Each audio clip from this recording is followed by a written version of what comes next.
last week, or actually just this Monday, we did an episode of Trump versus Bush, who's worse. And one of the things that really pushed pushed Bush to the top of the heap was his unilateral bullshit war in Iraq that was a huge boondoggle and continues to fuck with us to this day. What about the coalition of the willing, TJ? Yeah. But Trump, I guess Trump saw our episode and was like, fuck that. I need an unnecessary war myself. So it looks like we're building up a war in Iran.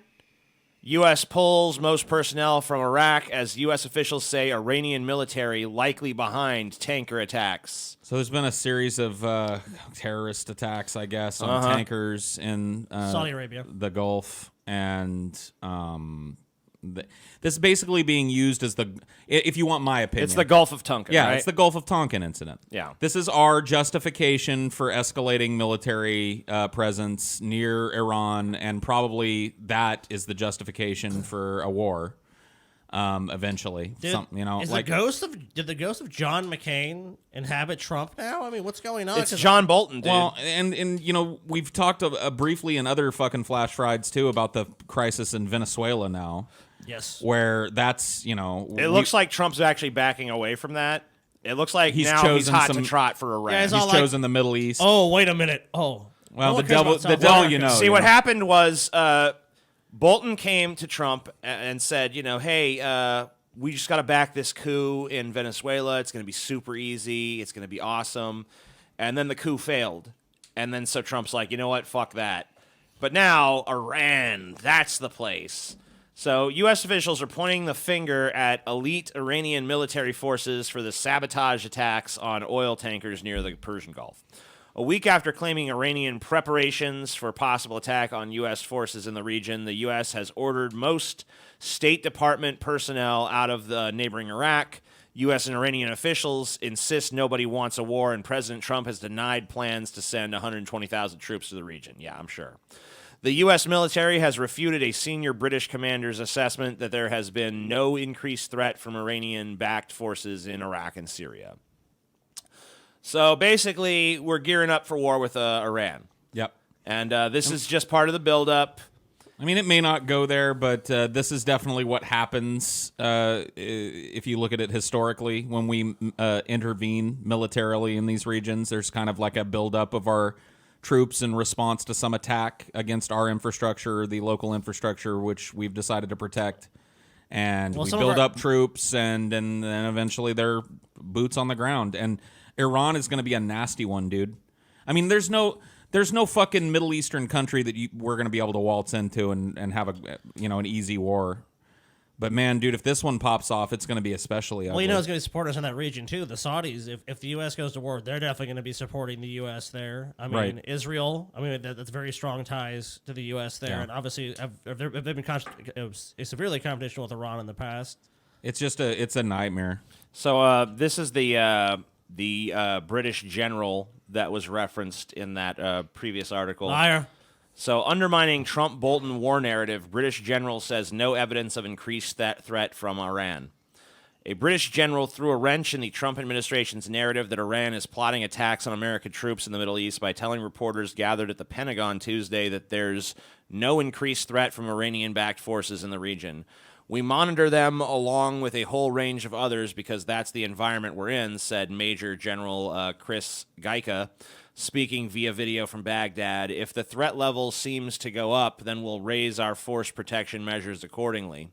Apparently eager to squash the general's remarks, the U.S. Central Command issued a statement just hours later disputing Geika's comments and repeating a national security advisor John Bolton's unsubstantiated claim that American intelligence has identified credible threats from Iranian-backed forces in Iraq and Syria. John Bolton, by the way, one of the architects of the Iraq War. One of the them. major architects of the Iraq War, whose fucking disgusting haunted corpse somehow still walks the halls of fucking power in this country. This dude is a fucking war criminal.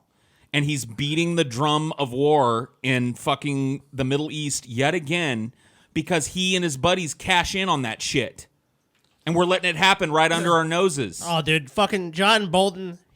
I think I know what happened. He went yacht shopping. He's all like, oh, man, I won't be able to get the deluxe model. They're like, start another war. It's on us. Oh, well, wait a minute. Dude, it is just blatantly obvious. John Bolton enters the fucking Trump administration, and all of a sudden Iran is a threat, even though none of the world intelligence agencies say that it is. Does that sound familiar to anybody else? Sounds just like Iraq. You remember the weeks and weeks of like international inspection teams that the UN sent to Iraq and found nothing? Mm-hmm. They went to these trucks, all these suspected fucking sites, and were allowed access, and they found fucking nothing. They're hiding them, Paul. And we still went to war anyway and found nothing.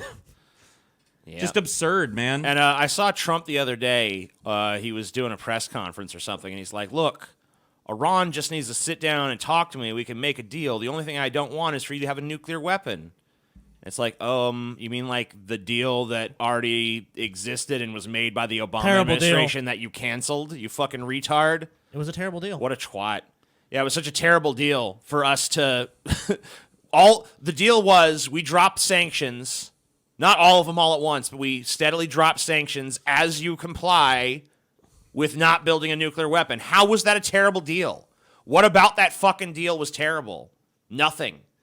It's just because Obama did it, so Trump undid it, and now Iran's going to shit.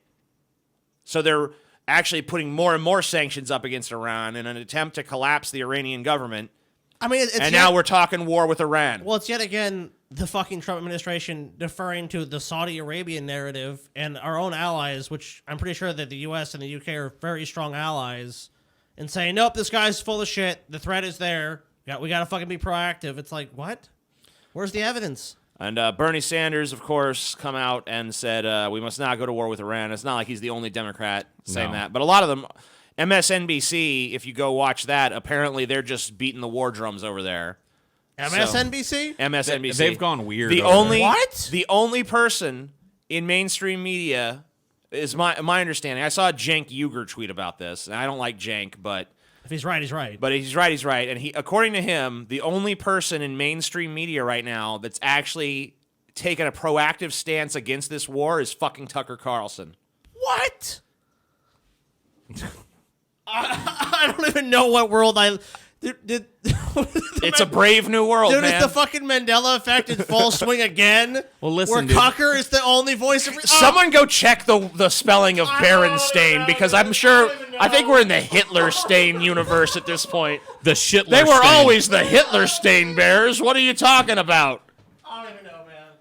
All right, so Bernie Sanders delivers online address. We must not go to war with Iran. I mean, it's like, why do we need to be told this at this point? Like Trump ran partially on no more interventionist foreign wars. Wow. That was one of his key signature points running on his campaign The trail. Vietnam War, not enough. Dude, the Iraq War, not enough. it has Now been- this one? Bolton has totally taken over the administration's foreign policy. It's been and it's been insane. incredibly evident since day one that Trump is just a sponge for the policy of others. He doesn't really have any of his own. So he gets people who he thinks is smart to come tell him what to do. And John Bolton is clearly the newest dude on the list. You know, he might get fired for this. If there's backlash, that's the only like good thing that might come out of this. You know, if there's a bunch of backlash over this saber rattling with Iran, then Trump might fire Bolton. There needs to be. There's a lot of black ass, Paul. But the reason the media is so mum on this is because this is how it's degraded. The media wants a fucking war. Yeah, because Because first it of gives all, them rapt attention. It gives them eyeballs. It gives them better ad rates. That's why you don't hear any fucking media figures coming out against this war. Because they know it's fucking good times are here again. Yeah, not only that, all the war profiteers, you know, like how much war profiteer money is going to be funneled into the media, along with all of the rapt attention Well, of the everyone American makes people money, dude. tuning into the latest war news. Because guess what? You still have to consume overseas. They're still going to have Xboxes and shit. Everyone's going to make a bunch of money. So The media at this point, especially they're directly complicit in pushing the narrative of whoever's in power. The deep state, if you want. I mean, you can call it what you fucking want. It's just useless as an informational tool now. And now it's just like a propaganda arm of the government. And it pretends to be at odds with one another, but look at where they are on war. On war, all of these fucking rancorous fucking news stations that all hate each other, That's good. they've all got the same narrative. I'll be in mum on it. Oh, And, let's look over and that. the only fucking person with fucking principles in the entire media is Tucker fucking Carlson. You know what? Anything he's got, Jon Stewart beat into him with a fucking big ugly stick. But hey, guys, what happened on Game of Thrones? What happened with these other pop culture figures? What's going on with them? I don't give Tucker any credit. If he's a better man now than he was when he was wearing that spinning, water squirting bow tie of a clown, then he owes it to Jon Stewart, who was the only man in his life that took him by the scruff of his neck and put him over his fucking knee and paddled his fucking ass. Jon Stewart just needs to come back. I'm Bad sorry. Tucker. Bad Tucker.